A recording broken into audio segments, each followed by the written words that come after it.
welcome to LMU Community TV News. I'm Brooklyn Harrington. Thank you for joining us. Coming up this Saturday, May 7th, Lincoln Memorial University will reopen portions of the Harrington City Park. Some areas will continue to have limited access as there are several construction projects on the grounds. Areas where access is prohibited will be marked with orange safety fencing, including portions of the walking loop and adjacent bike trail will be off limits due to the construction. However, Daniel Boone Greenway, a 4-mile walking and biking trail that continues to the Cumberland Gap National Historical Park, will still be accessible through the Harrington City Park. LMU's plans for the Harrington City Park include an additional picnic shelter, upgraded playground equipment, a community splash pad, as well as an updated bike trail. The new and updated amenities will become available as soon as construction progresses through the summer. LMU is building an intercollegiate lacrosse and field house for its men and women's lacrosse programs, and construction is also underway for tennis courts, which will be utilized by LMU's tennis program and will also be available for public use. While weather will be a factor in determining the duration of the project, university officials anticipate the construction could continue through August. LMU continues to offer the community access to Tex Turner Arena for indoor walking, and the LMU pool is open to the public with a full schedule of aquatic programs. The Lincoln Memorial University DeBusk College of Osteopathic Medicine, chapter of the Student National Medical Association, was named Region X Chapter of the Year at the 52nd Annual Medical Education Conference on March 23rd of this year in Austin, Texas. Region X is composed of medical schools in Tennessee and Kentucky with SNMA chapters, and during the AMEC second year, LMU DCOM student and SBMA chapter president Courtney Brooks received the Region X Member of the Year award and was elected Region X Director for the upcoming 2016-2017 year. The National Medical Association was founded in 1964, and it's an organization that has focused on perpetuating more minority students into the medical profession. And so fast forward to 2015, 2016, DCOM has our own chapter as well as chapters all across the nation. And, you know, each chapter tries to do events and promote that same mission statement, as well as providing our local student body and our community about information, not only about minority health, but just personal health as well. And so with our chapter, we've done a lot this year. One of the things that SNMA does nationally, we have a lot of national initiatives, and one of them in line with the Perpetuating More Minorities into Medicine is a pipeline program. And pipeline can start anywhere from elementary, middle school, high school, and even college. And it was important for me and my executive board to start this pipeline, and for me personally, because I benefited from a pipeline program. My undergraduate institution back in Texas had the undergrad version of this, which is the Minority Association of Pre-Medical Students. Mm-hmm. And I truly believe that that was a pivotal component of me going into medicine and, you know, sticking with it despite the ups and downs that this journey faces. And so to know that our school had an SNMA chapter and that I can continue to participate as a medical student was great. The Pump Springs. In November 2015, the LMU DCOM SNMA hosted the Region X Regional Medical Education Conference. This conference included students from LMU DCOM as well as several other universities. LMU DCOM SNMA continues to partner with Central American relief efforts to organize a medical outreach trip to Honduras. The LMU DCOM chapter also was chosen to redesign SNMA's national publication, So You Want to Be a Doctor. LMU DCOM is the only osteopathic medical school featured in the publication, which highlights LMU DCOM students and their medical experience. The Claiborne County Health Expo offers free health screenings, education booths, fitness and food demonstrations, and much more, and it's scheduled for tomorrow, Friday, May 6th. The 2016 Health and Wellness Expo is being held at Pump Springs Baptist Church at 225 Pump Spring Roads in Harrington. In past years, the expo has assisted with blood work and even cancer screenings that have helped save the lives of some of Claiborne County's residents. Pump Springs Baptist Church, that's where it was held. I had them do a full blood panel on me, and they called me the next day and told me I should see my doctor because I had a high calcium count in my blood. Well, that was a Sunday. So I went online to self-diagnose. At any rate, they said 90% of the time you have a tumor on your parathyroid gland. And so I went to my doctor. I was afraid. And they did say that I had a tumor, a small one, a marble-sized tumor on one of my parathyroid. There's 4 parathyroid glands. And so scheduled the surgery. They cut it out, and it was non-malignant, and my blood count went back to normal on the calcium. And my doctor said that, I mean, I had no symptoms. There was no symptoms at all. And he said that if I wasn't consuming enough calcium, that it would leach from my bones. That's what my parathyroid was telling my body. And I could have thinning bones if it hadn't been discovered. So I think it's very important to have these health fairs. It helped me. Well, I'd say that if you hadn't had a blood draw in a while, that would be a good thing to have done. And you can get a lot of good information from the people at these health fairs too. The day will begin at 7:30 and will continue through 2 p.m. with the door prizes being given out throughout the day. For more information, you can contact Donna Williams at the Harrington Senior Citizen Center by calling 869-8080 or by calling Carol Brandon at 626-3742. After a little more than a month in Harrington, the Kanto students are headed home. Over 70 high school students from Tokyo, Japan started their study abroad program to study the culture of our Appalachian region. Last night, they gathered in the Abraham Lincoln Library and Museum in their traditional dress to share their cultures with their new American friends. The Kanto program has been taking place since 1979 with outstanding success, and the LMU administration and J. Frank White Academy wish these students safe travels on their way home. Coming up after the break, a special scholarship was created in the honor of a former Claiborne County educator. To find out all the details, keep it right here on LMU Community TV News. I come from a big family. I'm the oldest of 6. To me, being the first person to go to college, it's like setting a standard, you know? My little brother is 8 years old now. I challenge his curiosity. I challenge him to dream. I have to paint a picture for him that he can look up to and live up to and possibly be better than. My name is Jaquez, and I am your dividend. Todd's a great guy. I mean, look at him. What a sweetheart. Attaboy. Wait, Todd, what are you doing? How totally selfish and un-Todd-like of you. Come on, Todd. Come on, man. Dare you. I dare you to change the world. Yeah, you. That college education. I dare you to be somebody important. Be a teacher or a reality TV star. Dare you to stand up here. To call the shots. To be a role model. An inspiration. An innovator. To be a teacher. Think you can change my life? Make me excited about science like you. Have a career that really means something? Do it. I dare you.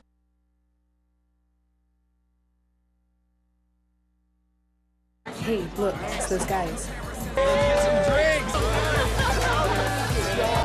Are you good to drive? I'm fine.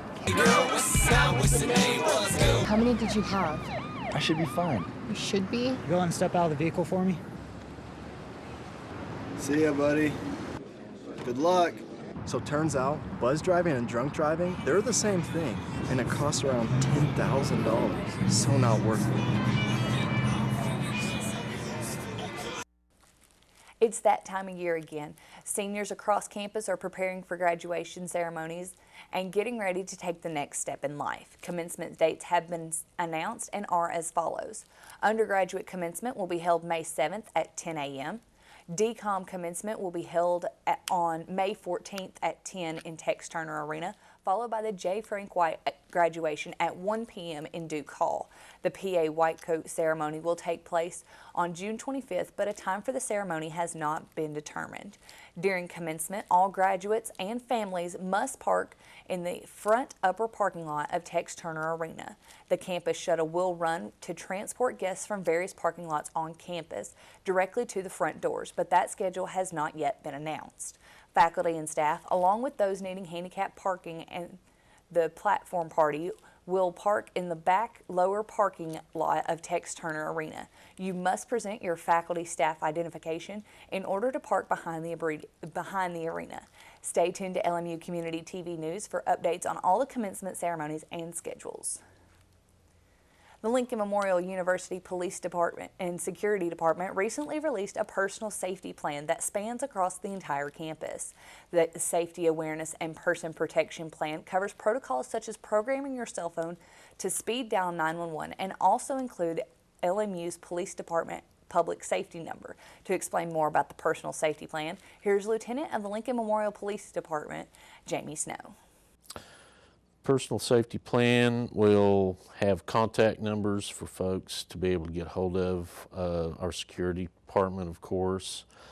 They should be already signed up on E2 campus should we have dangerous weather or, you know, a armed threat of something of that nature on campus. Gives them a little bit of foreknowledge, some common sense things, you know, if they're having to walk from the library at night to their dorm and it's dark, they can call our escort service, or they can choose a route that's well lit. They can call ahead to their roommate possibly and say, I'm leaving the library now, so that someone will be looking for them in an appropriate time frame. And just, you know, common sense tidbit things like that to make potentially where there's the potential for harm or something like that to kind of eliminate it somewhat. This safety plan can be found on the LMU homepage at lmunet.edu. While tornadoes can occur at any time of the year in the southern states, peak tornado occurrence is in March through mid-May, and peak months in the northern states occur during the summer. A timeline for when tornadoes can hit is most likely between 3 and 9 p.m., but they have been known to occur at all hours of the day. Lieutenant Snow explains the difference between a watch and a warning when it comes to tornadoes, and explains what we should all do on campus if one were to hit. Well, if we have a tornado watch, if you're looking or listening on the radio, see it on television, a tornado watch means that the conditions are such that a tornado could form. And so that's for everyone to be on alert. Make sure you're not way out in the open somewhere or somewhere where you could get to shelter should one form and start a tornado. A tornado warning means that one has been sighted or is forming as we speak, and the National Weather Association or National Weather Service, I can't remember which. Anyways, they will alert if there's been one spotted. They'll tell what area it's in and what direction it's moving. And we have E2 campus to alert all of our people. We have the siren on top of Tex Turner Arena to alert the community around close by. And, you know, if you get the message from the E2 campus or you hear the siren and it's a steady tone, you know to find shelter. I would find a radio or some kind of media television station and, you know, find out what's going on, what direction it's coming from, and, you know, appropriately get to an interior room away from doors and windows, and, you know, do whatever you need to do to keep yourself safe. Like I say, get to the interior room, You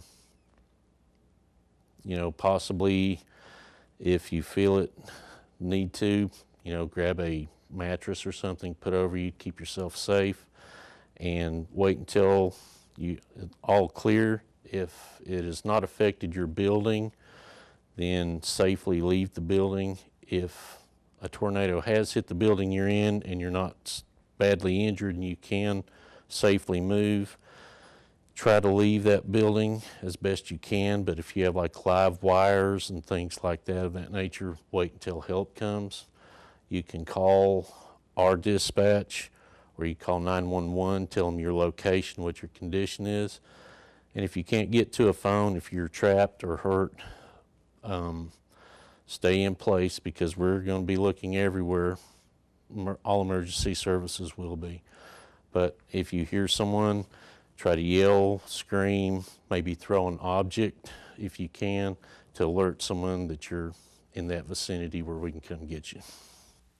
For more information on tornado safety, you can visit the National Weather Service website.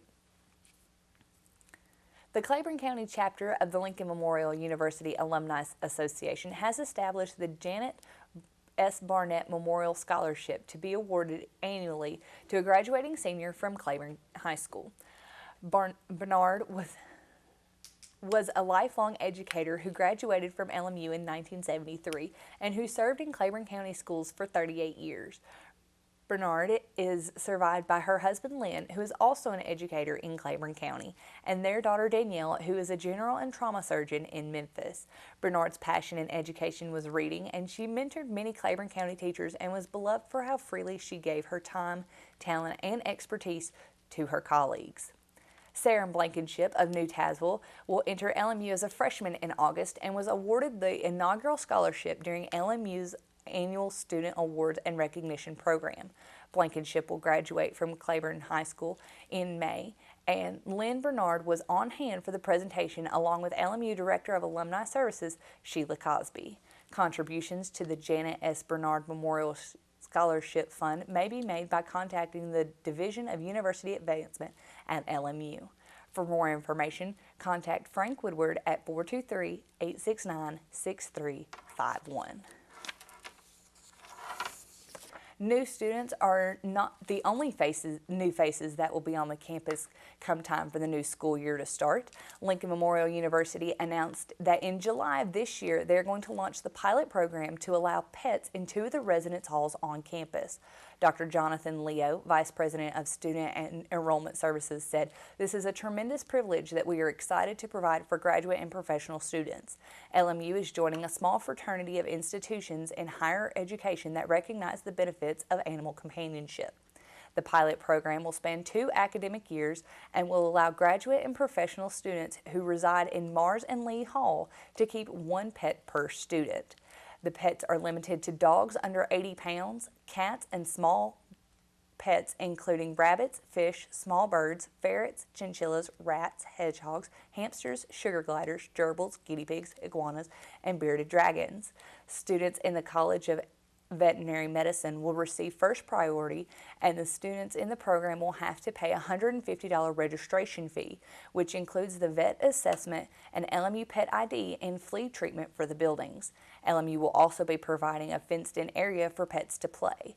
At the conclusion of the study, the program could be extended to other areas on campus. For more information, you can go to their website at www.lmunet.edu.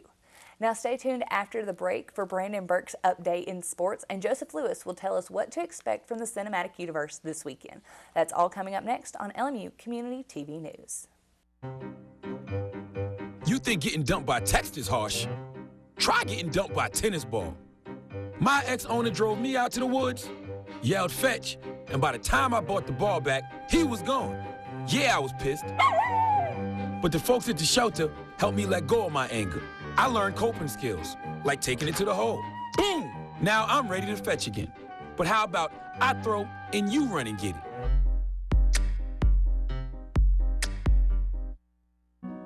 They said a bottle was just a bottle.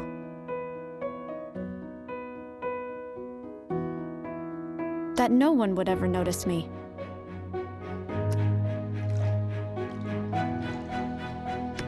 But I knew I could be more. That one day, I would make people smile.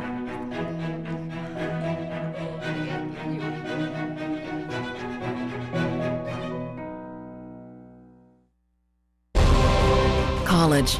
It can seem a million miles away. But what if you could get help with your tuition expenses? Get help filling out all those applications and finding a major that fits. All of a sudden, the impossible becomes possible. Visit collegefortn.org today. College. You can get there from here. I'm Jenny Garth, and as a mother of 3, I know kids worry about a lot of things. Getting enough food to eat shouldn't be one of them. But here in America, that is a real worry for 1 in 5 children. This is unacceptable, and something Feeding America is working to solve. Through a nationwide network of food banks, Feeding America serves virtually every community in the United States, including yours. See how you can help your community. Visit feedingamerica.org. Together, we can solve hunger. Together, we're Feeding America. Welcome back. The LMU men's golf team completed the 2015-2016 athletic calendar with the completion of the NCAA Division II South-Southeast Regional Tournament on Wednesday. The Rail Splitters finished the 3-day tournament 18th with a 3-day score of 929, which is 65 strokes over par and 66 strokes off the winning score of Lynn University. Junior George Duncan led LMU, finishing the tournament 14 shots over par and finished tied for 59th place. Cody Johnson finished the tournament 15 shots over par for a tie of 67th place, while Sam Broadhurst finished 16 shots over par and in a tie for 70th place. The LMU men's basketball team was back in the news on Monday when it was announced that Jarrell Simmons, Curtis McMillian, and Jalen Steele all signed with professional agents to start the next chapter of their careers in the pros.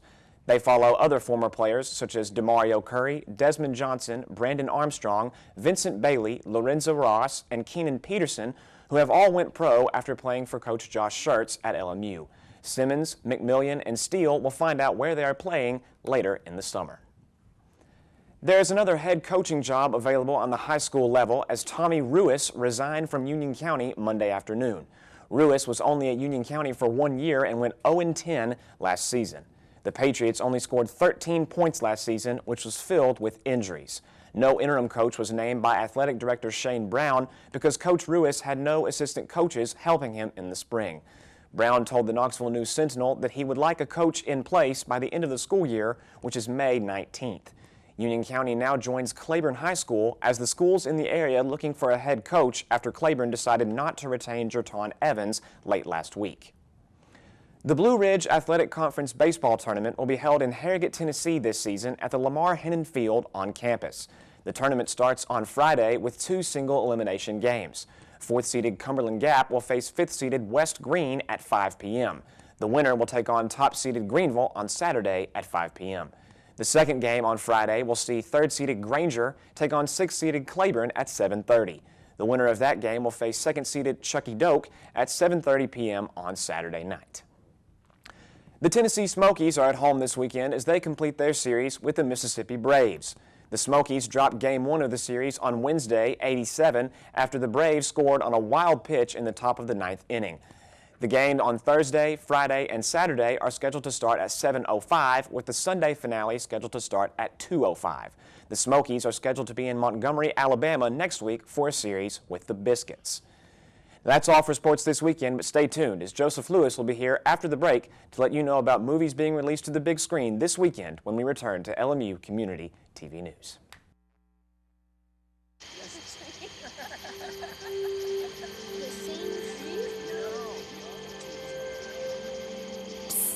They're coming. Places, everybody. Light check. 1, 2, 1, 2. Everything looks good on our end. And lights. Come alive with the forest. Visit discovertheforest.org to find a forest near you. They said I have troll teeth. That my voice sounded like a possessed baby doll. That no one would ever love someone as stupid as me. That I was fat, ugly. Disgusting. The effect of bullying is potent. We will no longer be the silent majority. Now, when you see online bullying, there's something you can do about it. We're gonna take action with the I. I am a witness. I am a witness. I am a witness. I am a witness. I am a witness, and so are you.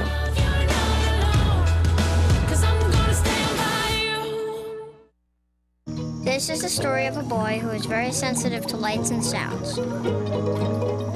So he built secret hiding places where nothing could get in. The boy didn't like looking people in the eye. It made him feel uncomfortable. One day, he found out he had something called autism. His family got him help, and slowly, he learned how to live with it better. Early intervention can make a lifetime of difference. Learn the signs at autismspeaks.org. Me and my boy Matt had it good. He had catnip that was off the hook. But one day, he brings a girl home, and she's allergic to cats. Every sneeze was a nail in my coffin. Now I'm in a shelter. It's decent, but they don't even have Wi-Fi.